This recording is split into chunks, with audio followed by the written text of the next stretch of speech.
네, 안녕하세요. 인하대학교 김종현입니다. 이번 논문은 바람의 이류를 고려한 사운드의 전파 변형이라는 주제로 발표를 드리겠습니다. 바람의 방향과 이제 크기를 고려해서 실제로 사운드 맵을 변형시키는 이제 이 논문이고요. 이 논문에서는 바람의 에너지와 사운드 에너지를 계산을 하기 위해서 레이트레이싱이라고 하는 이런 광선 추적법을 하는 접근법을 새롭게 제시를 합니다. 새로운 가설은 바람의 이동과 바람의 세기는 실제 사운드 또한 에너지이기 때문에 에너지 전파에 영향을 준다는 전제하에 실제로 알고리즘을 설계를 했습니다. 예를 들어서 아래 그림과 같이 바람이 불지 않는 상황에 대해서는 실제로 이렇게 등방성한 이렇게 아이소트로픽 형태로 이렇게 에너지가 전파가 됐고요. 예를 들어 바람이 왼쪽으로 분다면 이런 식으로 에너지 전파의 어떤 패턴이 이게 변형이 될 거고, 예를 들어서 바람이 좀 더 많이 분다 그럼 조금 더 강하게 변형이 되겠죠. 예를 들어 우리가 이 논문에서 변형 기법을 제시한 이유는 뭐냐면, 만약에 바람에 의해서 사운드가 변경이 되고 그에 따라서 재계산을 한다면 시간이 되게 오래 걸리겠죠.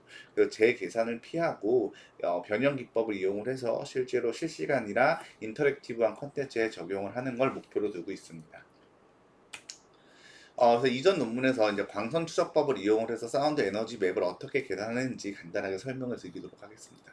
최종 결과는 이제 다음과 같은 수식으로 되고요. 이제 그림으로 설명을 드리면 지형이 이렇게 있을 때 이제 기본적으로 터레인 같은 지형입니다. 그래서 기본적인 소리의 크기 맵은 지형이 평면이라는 가정하에, 지형의 높낮이가 없고 평면이라는 가정하에 실제로 사운드 전파 맵을 만들어냈고요. 그 다음에 여기 지형으로부터 높이 맵과 지형으로부터의 이제 기울기 맵을 이용을 해서 요 세 가지 맵을 통해서 실제 사운드의 높이와 터레인의 높이와 터레인의 기울기가 이런 소리 전파에 어떻게 영향을 주는지를 고려한 이전 기법이 있습니다. 그 기법을 활용을 해서 실제로 이런 지형을 고려한 사운드 전파 맵은 오른쪽처럼 나타내게 되는 결과입니다. 근데 이제 이전 기법의 한계는 사운드 자체 어떤 반사나 굴절, 회전만을 효율적으로 표현을 했기 때문에 사운드에 의한 어떤 에이전트 또는 NPC의 움직임 혹은 뭐 주변 환경, 뭐 온도라든가 고도라든가 또는 바람이라든가 이런 영향을 전혀 고려하지 못했다는 겁니다. 그래서 본 논문에서는 제가 방금 말씀드린 이 모든 걸 다 고려하는 건 아니고요. 그 중에서 이제 바람을 고려를 해서 사운드 에너지를 효율적으로 변형시키는 목표로 합니다. 근데 바람을 어떻게 고려할 것인가를 곰곰이 생각을 해봐야 됩니다. 왜냐하면 바람이라는 것은 단순히 어떤 강체나 단순한 어떤 파티클 시스템처럼 움직이는 게 아니라 유체 역학으로 움직이게 되죠. 아래 그림처럼. 본 논문에서는 이런 그 바람의 어떤 특징을 최대한 고려를 하기 위해서 일반적으로 유체 방정식에서 많이 사용하는 나비어-스토크스 방정식을 이용을 해서 바람의 특성을 고려를 합니다.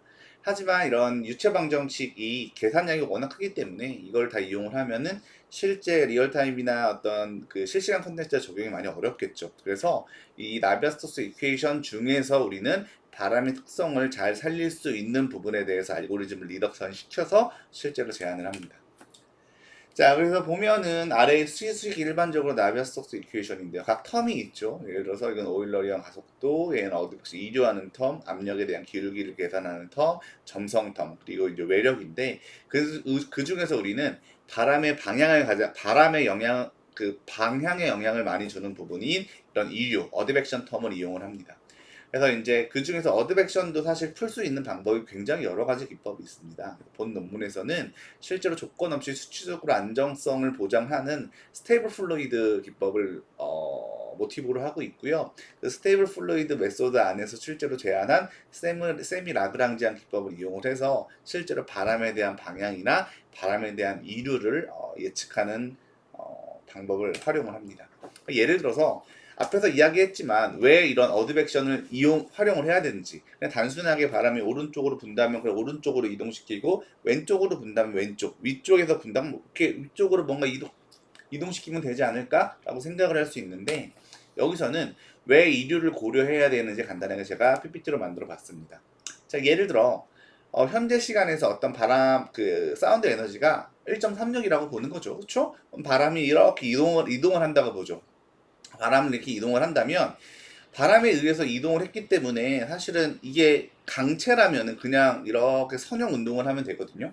선형 운동을 했을 때도 얘가 1.36 바람의 크기가 1.36이라고 아니 그 사운드의 크기가 1.36이라고 가정을 한다면 요 중간을 어떻게 계산할까요? 여기서 나와 있듯이 타임 인터폴레이션 하게 되면 지금은 현재 두 개의 값이 같기 때문에 여기서도 뭐 적당히 같은 값이 나올 겁니다. 마치 요 그래프에서는 이렇게 일직선으로 나타나겠죠. 같은 값이 나올 거예요. 예를 들어 얘가 1.36이 아니라 뭐 1.3이다. 좀 줄어들었다. 그럼 뭐가 됐든 선형적으로 줄어든 값이 나오고 있죠. 근데 바람이라는 거는 선형적인 움직임을 갖지 않습니다. 그렇기 때문에 우리는 앞에서 이런 어드벡션 텀, 세미 라그랑지안 텀에서 이용한 것처럼 실제 바람의 이동은 이런 식으로 계산이 되거든요. 요 이제 형태가 나타나는 거는 전형적으로 유체 방정식의 이류 텀의 특징입니다. 그래서 우리는 바람의 움직임 자체가 이제 리지드 바디나 어떤 파티클 시스템이 아니라 유체 역학을 통해서 움직이는 거기 때문에 이 중간에 바람의 이동에 따라서 변화하는 사운드의 움직임도 단순히 시간에 따라서 보관을 하는 게 아니라 실제 유체 방정식을 보관하는 것처럼 이런 식으로 보관을 하게 됩니다. 그러면 뭐가 됐든 기존의 바람의 이류를 고려해서 사운드 전파가 변형되는 거기 때문에 기존의 단순하게 왼쪽, 오른쪽, 위로 이동하는 방식이랑은 훨씬 더 정확한 사운드 보관법이 나오는 거죠.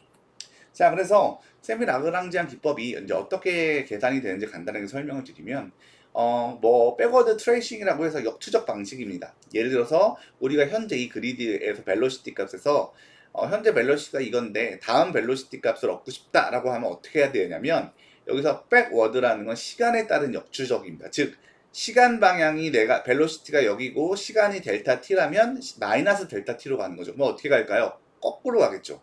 속도인 거꾸로 이제 방향을 가게 됩니다. 그럼 거꾸로 이동된 방향이 b라고 가정한다면 이 b 위치에서의 인접 그리드에 대한 벨로시티 값을 인터폴레이션 해서 다음 위치를 결정을 합니다. 이렇게 하지 않고 예를 들어 포워드 방식으로 한다 그러면 굉장히 시뮬레이션이 터져버리죠. 불안정성이 넘어갔는데 이전에 이제 스테이블 플루이드에서는 이제 백워드 트레이싱 방법을 이용을 해서 보관하는 기법을 세미 라그랑지안 기법이라고 했고 이 기법을 통해서 실제로 유체의 안정성을 굉장히 많이 올리고요.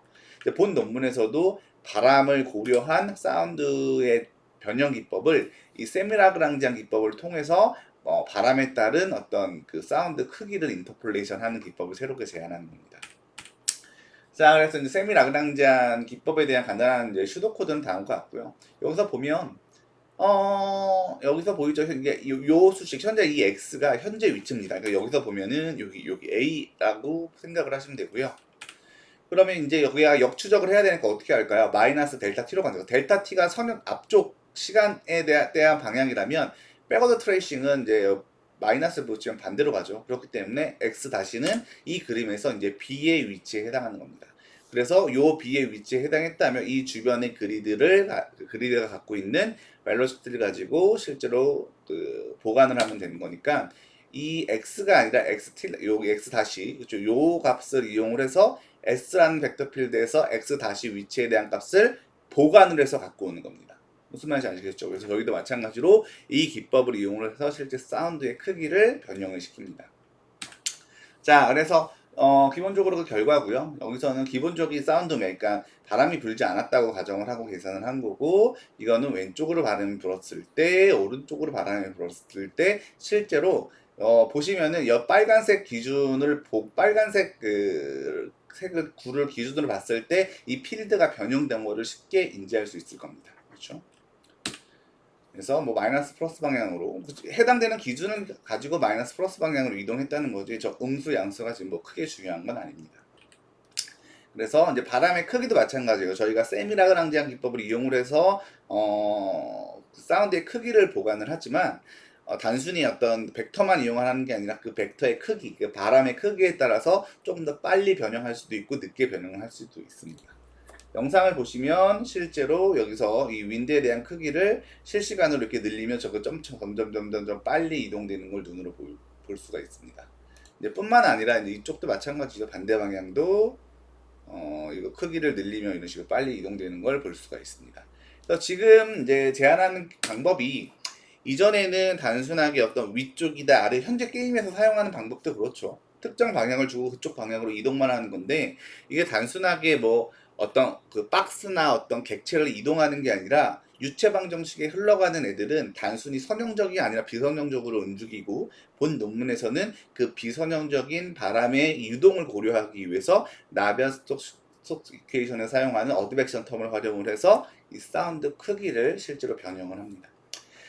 근데 여기서의 여전히 한계점은 있습니다. 근데 사실 단순히 바람의 방향만 고려를 했지, 우리가 바람이라는 게 방향만 존재하지 않고 사실 공기정이나 이런 게 맞다면은 와류가 나타나거든요. 보통 터뷸런스라고 많이 하는데 그런 부분을 현재는 고려하지 못하고 있습니다. 그래서 다음 연구에서는 실제로 이제 그 사운드 맵을 변형을 할 때 단순히 방향이 아니라 방향에서 나타나는 어떤 유체, 어떤 물리적인 특징을 고려를 해서 사운드 맵을 변형시킬 수 있는 방법으로 알고리즘을 확장할 예정입니다.